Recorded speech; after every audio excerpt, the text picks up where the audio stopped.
So'ragan ayb yo'q mehmonlar. Nima xizmat? Sovchilikka kelgandik. Ha. Sizlarmi? Nima ish qilasiz? Yo'q, men oddiy bir shofirman. Boshliqqa. 22 yil yemay yedirib, ichmay ichirgan qizimni shu buvaga beramanmi men? Maymun, turket berdan.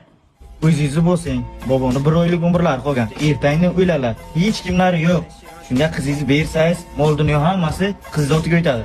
Menga qara, bir kundan keyin o'ylanmi, bir oydan keyin o'ylanmi, menga umuman qiziq yo'q. Men guldek qizimni bu qarri igriga bermayman. Boshlanishiga. Dada kelib shu cholga deganmanmi?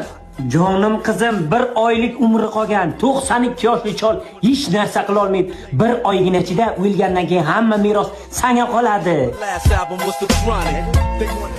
Bizni sevgimiz boshqacha bilib qo'ysin. Zaychik shu yoshga kirib ham soch istay qilmoqda. Sabab nima?